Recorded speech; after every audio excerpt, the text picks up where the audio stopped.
Hi welcome to my channel Madhu's education alerts. This is your Madhusudan.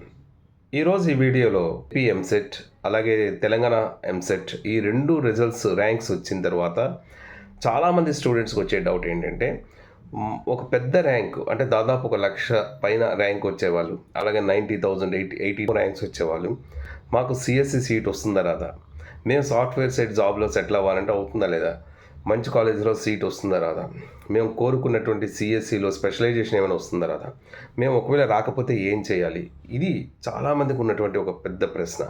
So దీనికి ఏం చేయాలి, ఒకవేళ సిఎస్సి సీట్ రాకపోతే ఏం చేయాలి, సాఫ్ట్వేర్ జాబ్ సైడ్ ఎలా సెటిల్ అవ్వాలి, ఆ కోర్సెస్కి సంబంధించి మనం ఎలా సెటిల్ అవ్వాలన్న దీని మీద ఈ వీడియో మీకు షేర్ చేస్తున్నాను. ఈ వీడియో కానీ మీకు నచ్చినట్టయితే చాలామందికి, మీరు వీలైనంత మందికి దీన్ని షేర్ చేయండి. తప్పకుండా దాన్ని చాలామందికి ఇది ఉపయోగపడుతుంది. నేను ఫస్ట్ టైం కానీ నా ఛానల్ చూసినట్టయితే ప్లీజ్ సబ్స్క్రైబ్ మై ఛానల్. ఇక విషయంలోకి వెళ్దాం.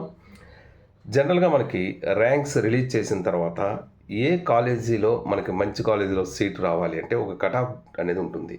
ప్రతి కాలేజీలో కూడా లాస్ట్ టైంతో పోల్చుకున్నట్టయితే కొన్ని ర్యాంక్స్ని బట్టి ఈ ర్యాంక్ వరకు పలానా కాలేజీలో సీట్ వస్తుందని ఉంటుంది. అయితే ఇప్పుడున్న పరిస్థితిలో దాదాపు 1,50,000 సీట్లలో 80,000 సీట్లు సిఎస్సివే ఉన్నాయి. సో మ్యాక్సిమం సిఎస్సికి సంబంధించి సీట్స్ అనేవి చాలామందికి వస్తాయి. కాకపోతే జాయిన్ అయ్యేటటువంటి ప్రతి స్టూడెంట్ ఆలోచించాల్సింది ఏంటంటే, మనము కాలేజీ మెయిన్ జాయిన్ అవ్వాలా, ఒక మంచి కాలేజీ జాయిన్ అవ్వాలా, లేకపోతే ఒక మంచి కోర్సులో జాయిన్ అవ్వాలి, అంటే మీ ఒక కాలేజీని బట్టి మనం జాయిన్ అవ్వాలా, లేకపోతే మనం బ్రాంచ్ని బట్టి జాయిన్ అవ్వాలా, ఇది ముందు మనం నిర్ణయించుకోవాలి. ఇప్పుడు మీరు ఒక సాఫ్ట్వేర్ సైడ్ జాబ్ వెళ్ళాలంటే ఒక్క సిఎస్సి ఒక్కటే మార్గం కాదు. మీరు మీ ర్యాంక్ మంచిది అయ్యుండి మీకు సిఎస్సి ఒక మంచి కాలేజీలో, మంచి కాలేజీ అంటే ఎటువంటి బెస్ట్ కాలేజెస్ అంటే ఎటువంటి కాలేజెస్ ఉంటాయి అనేది నేను ఆల్రెడీ గత వీడియోలో చేశాను. ఒక కాలేజీ సెలెక్షన్ చేసుకోవాలంటే ఎటువంటి ఫీచర్స్ని మనం అబ్జర్వ్ చేయాలన్న దాని మీద ఆల్రెడీ నేను గత వీడియోలో చెప్పాను. అటువంటి కాలేజీలో మీకు సిఎస్సి కానీ, సిఎస్సికి రిలేటెడ్ స్పెషలైజేషన్స్ అంటే ఆర్టిఫిషియల్ ఇంటెలిజెన్స్ కానీ, మిషన్ లెర్నింగ్ కానీ, లేదా ఇలా రకరకాల కోర్సెస్ సిఎస్సి రిలేటెడ్ స్పెషలైజేషన్తో ఉన్నట్టు బ్రాంచెస్ వస్తే వెల్ అండ్ గుడ్, డెఫినెట్గా మీరు జాయిన్ అయిపోవచ్చు.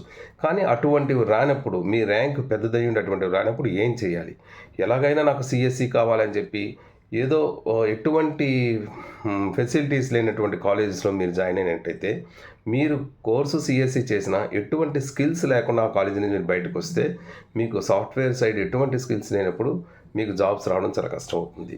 సో అటువంటిప్పుడు మీరు ఏం చేయాలి, ఒపీనియన్ అడిగితే డెఫినెట్గా ఎప్పుడైనా మనకి కాలేజీనే ముందు చూసుకోవాలి. కాలేజీ మంచి కాలేజీ అయినప్పుడు బ్రాంచ్ ఏదైనా మనం తీసుకోవచ్చు. అంతేగాని బ్రాంచ్ని చూసి ఏ కాలేజీ పడితే ఆ కాలేజీ జాయిన్ అవ్వడం మంచి పద్ధతి కాదు. సో కాలేజీ తీసుకునేటప్పుడు ఒక మంచి కాలేజీ అనేటప్పుడు డెఫినెట్గా అందులో ఏంటంటే నాట్ ఓన్లీ ఫర్ సిఎస్సి, అక్కడ సిఎస్సి, ఈసీఈ అటువంటి కోర్సెస్తో పాటు ఈ కోర్ బ్రాంచెస్ కూడా ఉంటాయి. సివిల్, మెకానికల్, ఎలక్ట్రికల్ ఇటువంటి కోర్సెస్ కూడా ఉంటాయి.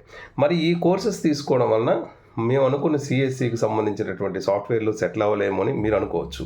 కానీ డెఫినెట్గా దానికి కూడా సోర్స్ ఉంటుందండి. మీరు ఒక మంచి కాలేజీ కానీ మీరు వెళ్ళినట్టయితే ఆ కాలేజీలో సిఎస్సి స్టూడెంట్స్కి ఎటువంటి క్యాంపస్ రిక్రూట్మెంట్ ట్రైనింగ్ ఇస్తారో అటువంటి ట్రైనింగే సివిల్, మెకానికల్, ఎలక్ట్రికల్ లాంటి కోర్ బ్రాంచెస్ కూడా ట్రైనింగ్ ఇస్తారు. ఆ కాలేజీలో జరిగినటువంటి క్యాంపస్ ఇంటర్వ్యూస్ని ఒకసారి సెలెక్ట్ చేసి చూడండి. అందులో సివిల్ స్టూడెంట్స్ ఉంటారు, మెకానికల్ వాళ్ళు ఉంటారు, ఎలక్ట్రికల్ వాళ్ళు ఉంటారు, సిఎస్సి వాళ్ళు, ఈసీ వాళ్ళు, వాళ్ళతో పాటు వీళ్ళు కూడా అందరూ ఉంటారు. సివిల్, మెకానికల్, ఎలక్ట్రికల్ కోర్సెస్ నుంచి యాక్సెంజర్స్ కంపెనీ కానీ, టీసీఎస్లో కానీ, ఇన్ఫోసిస్లో కానీ అటువంటి దాంట్లో కూడా సెటిల్ అయ్యే వాళ్ళు ఉంటారు. మరి వీళ్ళు ఎలా అవుతారు, వీళ్ళు ఎలా సెటిల్ అయ్యారు అంటే, వీళ్ళు ఒక మంచి కాలేజీలో జాయిన్ అవ్వడం వలన ఆ కాలేజీలో ఈ కోర్ బ్రాంచెస్కి సంబంధించి వాళ్ళ సబ్జెక్టుతో పాటు ఈ కంప్యూటర్స్ సిఎస్సి కోర్సుకు సంబంధించిన రిలేటెడ్ కోర్సెస్ కొన్నిటిని వాళ్ళకి నేర్పుతారు. ఎలా నేర్పుతారు అంటే, ప్రతి బ్రాంచ్కి కూడా కొన్ని ఓపెన్ ఎలెక్టివ్స్ అనేవి ఉంటాయి. ఓపెన్ ఎలెక్టివ్ అంటే అదర్ డిపార్ట్మెంట్ సబ్జెక్ట్స్ కొన్ని నేర్చుకోవచ్చు.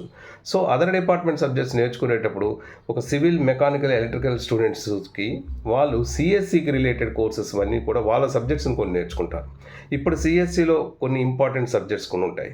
ఆపరేటింగ్ సిస్టమ్స్ అని, డేటా స్ట్రక్చర్స్, పైథాన్, జావా, ఇలా సిఎస్సికి సంబంధించినటువంటి ఈ సబ్జెక్ట్స్ అన్నింటినీ కూడా సివిల్, మెకానికల్, ఎలక్ట్రికల్ స్టూడెంట్స్ కూడా నేర్పిస్తారు. ఇలా నేర్పించడం వలన వీళ్ళకి వాళ్ళ కోర్కు సంబంధించిన సబ్జెక్ట్తో పాటు సిఎస్సికి రిలేటెడ్ సబ్జెక్ట్ను కూడా వీళ్ళు నేర్చుకోగలుగుతారు. అందువల్లే వీళ్ళు కూడా క్యాంపస్ రిక్రూట్మెంట్ ట్రైనింగ్లో ఇక దీంతో పాటు సిఆర్టీ ట్రైనింగ్ ఇప్పిస్తారు. సిఆర్టీ అంటే క్యాంపస్ రిక్రూట్మెంట్ ట్రైనింగ్. ఈ ట్రైనింగ్లో time management skills, communication skills, arithmetic, reasoning ఇవన్నీ కూడా సిఆర్టీ ట్రైనింగ్లో నేర్పిస్తారు. ఈ సిఆర్టీ ట్రైనింగ్ అనేది not only for CSC or ECE students, it is applicable to all the students. అంటే అన్ని బ్రాంచెస్ వాళ్ళకి civil, mechanical, electrical, CSC, EC అన్ని బ్రాంచ్, ఆ కాలేజీలో చదువుతున్న అన్ని బ్రాంచెస్ కూడా ఈ కోర్సెస్ నేర్పిస్తారు. ఇలా నేర్పించి క్యాంపస్ రిక్రూట్మెంట్స్లో వీళ్ళకి పంపిస్తారు. దానివలన సిఎస్సి స్టూడెంట్స్తో పాటు ఈ సివిల్, మెకానికల్, ఎలక్ట్రికల్ స్టూడెంట్స్ కూడా సాఫ్ట్వేర్ సైడ్ సెటిల్ అవుతుంటారు. అయితే దీంతో పాటు ఎడిషనల్గా ఇంకొక అడ్వాంటేజ్ ఏంటంటే ఈ సివిల్, మెకానికల్, ఎలక్ట్రికల్ స్టూడెంట్స్కి గవర్నమెంట్ జాబ్ ఆపర్చునిటీస్ చాలా ఎక్కువ ఉంటాయి వీళ్ళకి.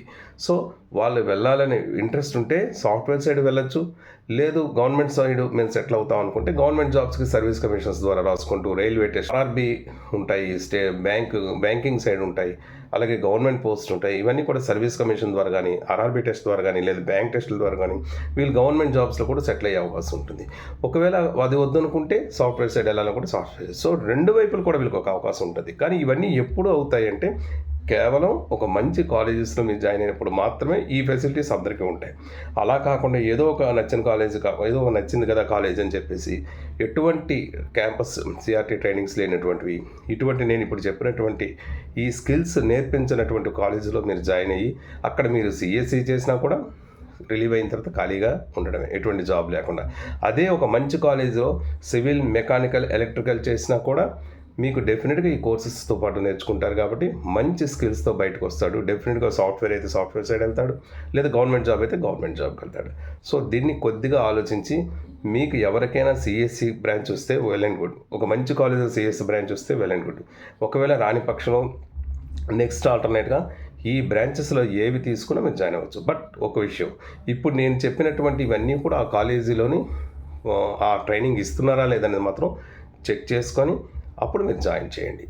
ఈ వీడియోకి సంబంధించి మీకు ఇంకా ఏమైనా డౌట్స్ ఉన్నట్టయితే కామెంట్ బాక్స్లో షేర్ చేయండి.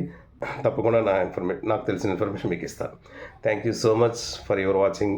This is your Madhusudan. Thank you.